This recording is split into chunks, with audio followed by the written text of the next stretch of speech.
जय महाराष्ट्र मंडळी.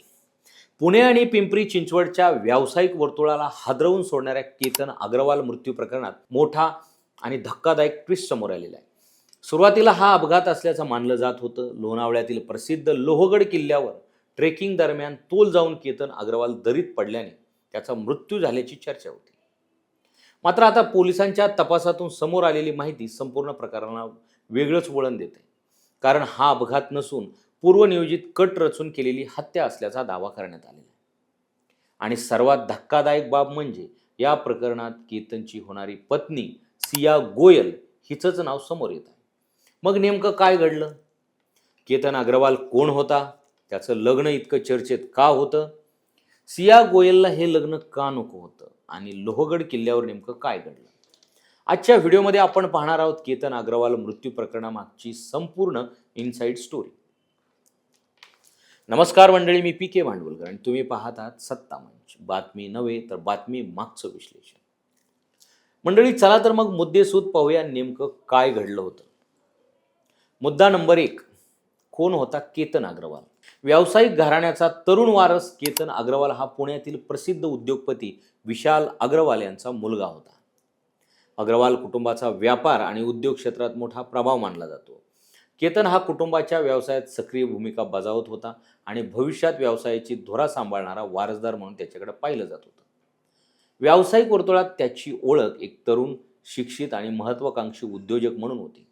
त्यामुळे त्याच्या अचानक झालेल्या मृत्यूने केवळ कुटुंबालाच नव्हे तर संपूर्ण व्यापारी समाजालाही मोठा धक्का बसलेला आहे.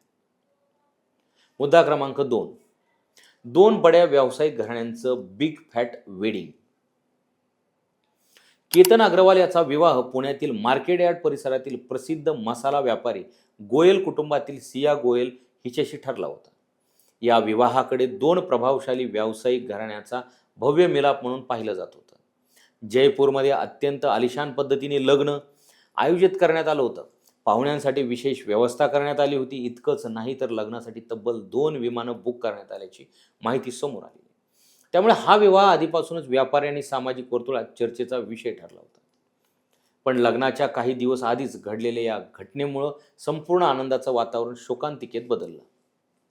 मुद्दा क्रमांक 3, लोहगड किल्ल्यावर घडलेल्या घटनेने सर्वांनाच हादरवलं. लोणावळ्यातील लोहगड किल्ला हा ट्रेकर्स आणि पर्यटकांसाठी अत्यंत लोकप्रिय पर्यटन स्थळ आहे. याच ठिकाणी केतन अग्रवालचा मृत्यू झाला. सुरुवातीला ही घटना अपघात असल्याचं मानलं जात होतं. ट्रेकिंग करताना तोल जाऊन तो दरीत कोसळला असावा अशी शक्यता व्यक्त केली जात होती. कुटुंबीय आणि मित्रांनीही सुरुवातीला हीच माहिती देण्यात आली होती. मात्र तपास जसा जसा पुढे सरकत गेला तसं तसं या मृत्यूमागचं वास्तव अधिक धक्कादायक असल्याचं समोर येऊ लागलं. मुद्दा क्रमांक 4, पोलीस तपासाने संपूर्ण कथानक कसं बदललं. लोणावळा ग्रामीण पोलिसांनी या प्रकरणाचा तपास सुरू केल्यानंतर अनेक संशयास्पद बाबी समोर आल्या. घटनास्थळावरील परिस्थिती, मोबाईल फोनचं लोकेशन, संबंधित व्यक्तीचे कॉल रेकॉर्ड, त्यांचे परस्पर संबंध आणि घटनापूर्वीच्या हालचालीचं विश्लेषण करण्यात आलं. या तपासातून पोलिसांना हा साधा अपघात नसावा असा संशय आला.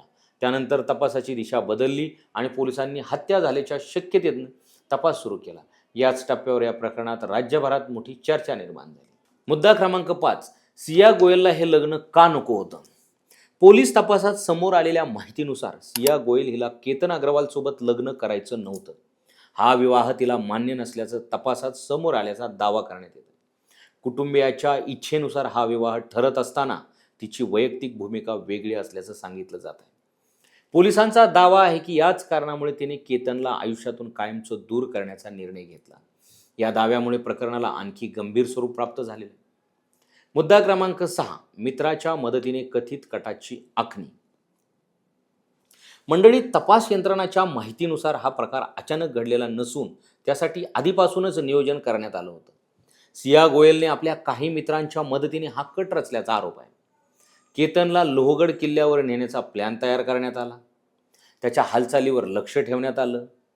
योग्य वेळ आणि योग्य ठिकाण निवडून त्याला दरीत ढकलण्यात आल्याचा दावा पोलिसांनी केलेला आहे. त्यामुळे या प्रकरणाकडे आता पूर्वनियोजित हत्या म्हणून पाहिलं जात आहे. मुद्दा क्रमांक 7, अपघाताचा मुखवटा कसा पाटला. सुरुवातीला घटनास्थळावरील परिस्थिती पाहता हा अपघात वाटत होता. मात्र पोलिसांनी जेव्हा प्रत्येक तपशील बारकाईने तपासायला सुरुवात केली तेव्हा अनेक विसंगती समोर आल्या. काही व्यक्तींच्या जबाबामध्ये तफावत आढळली. मोबाईल लोकेशन आणि घटनाक्रम यामध्येही काही गोष्टी जुळत नव्हत्या.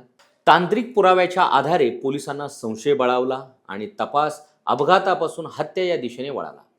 हा तपासातील सर्वात महत्त्वाचा टर्निंग पॉईंट मानला जात आहे. मुद्दा क्रमांक 8. पुण्याच्या व्यावसायिक वर्तुळात का उडाली खळबळ? अग्रवाल आणि गोयल ही दोन्ही कुटुंब व्यापारी क्षेत्रात अत्यंत प्रभावशाली मानली जातात. त्यामुळे या प्रकरणाची चर्चा सुरुवातीपासूनच सुरू होती. मात्र आता कथितपणे होणाऱ्या पत्नीचं नावच तपासात समोर आल्याने व्यापारी आणि सामाजिक वर्तुळात प्रचंड खळबळ उडाली आहे. अनेकांना या प्रकरणावर विश्वास बसत नाही. त्यामुळे या हाय प्रोफाईल प्रकरणाकडे राज्यभरातील लोकांचं लक्ष लागलेलं आहे. मुद्दा क्रमांक 9. तपासात पुढे आणखी कोणते खुलासे होऊ शकतात? मंडळी, सध्या पोलीस तपास सुरू असून अनेक तांत्रिक पुरावे आणि साक्षीदारांच्या जबानीची पडताळणी केली जात आहे. कटामध्ये आणखी कोणाचा सहभाग होता का? नियोजन किती दिवसांपासून सुरू होतं? आर्थिक व्यवहार किंवा इतर कोणती कारणं होते का? अशा अनेक प्रश्नांची उत्तरं अद्याप मिळायची आहे. त्यामुळे येत्या काळात या प्रकरणात आणखी धक्कादायक खुलासे होण्याची शक्यता नाकारता येत नाही. मुद्दा क्रमांक 10. या प्रकरणातून समाजासाठी कोणता संदेश? हे प्रकरण केवळ एका हत्येपुरतं मर्यादित नाही, तर ते नातेसंबंध, संवाद आणि वैयक्तिक स्वातंत्र्य यावरही प्रश्न उपस्थित करतं. कोणतंही नाट्य मान्य नसेल तर त्यातून बाहेर पडण्यासाठी कायदेशीर आणि सामाजिक मार्ग उपलब्ध असतात. मात्र जर तपास यंत्रणांचा दावा खरा असेल तर एखाद्या व्यक्तीचा जीव घेण्या इतका टोकाचा निर्णय का घेतला गेला? हा प्रश्न समाजासमोर उभा राहतो. अर्थात या प्रकरणातील अंतिम सत्य न्यायालयीन प्रक्रियेनंतरच स्पष्ट होणार आहे. मुद्दा क्रमांक 11. पुढे काय होणार? या प्रकरणात आता पोलिसांचा तपास, न्यायालयीन प्रक्रिया आणि पुराव्याची तपासणी अत्यंत महत्त्वाची ठरणार आहे. पोलिसांनी केलेल्या आरोप न्यायालयात सिद्ध होतात का? आरोपींची बाजू काय आहे आणि या प्रकरणातील सत्य नेमकं काय? याकडे संपूर्ण महाराष्ट्राचं लक्ष लागलेलं आहे. कारण सुरुवातीलाच अपघात वाटलेली ही घटना आता राज्यातील सर्वाधिक चर्चित मर्डर मिस्ट्रीपैकी एक बनलेली आहे. या संपूर्ण घडामोडीकडे पाहिलं तर 3 गोष्टी स्पष्ट दिसतात. पहिली गोष्ट, सुरुवातीला अपघात वाटणाऱ्या प्रकरणाने आता कथित हत्येचं स्वरूप धारण केलेलं आहे. गोष्ट दुसरी, केतन अग्रवालच्या होणाऱ्या पत्नीचं नाव तपासात समोर आल्यानं प्रकरण अधिकच गरजू आणि गाजू लागल्याचं दिसत आहे. आणि गोष्ट तिसरी, या हाय प्रोफाईल प्रकरणातील पुढील तपास आणि न्यायालयीन प्रक्रिया अनेक धक्कादायक बाबी समोर आणू शकते. आता मंडळी, तुम्ही सांगा, हे प्रकरण सुरुवातीपासूनच संशयास्पद होतं असं तुम्हाला वाटतं का? आणि अशा हाय प्रोफाईल प्रकरणामध्ये सत्य समोर आणण्यासाठी तपास यंत्रणावर किती मोठी जबाबदारी असते? तुमचं मत आम्हाला कमेंटमध्ये लिहा. आणि अशाच प्रकारच्या राजकीय आणि अशाच क्राईम स्टोऱ्या पाहण्यासाठी सत्तामंच या चॅनलला सबस्क्राईब करा आणि इन्स्टा पेजला फॉलो करायला विसरू नका.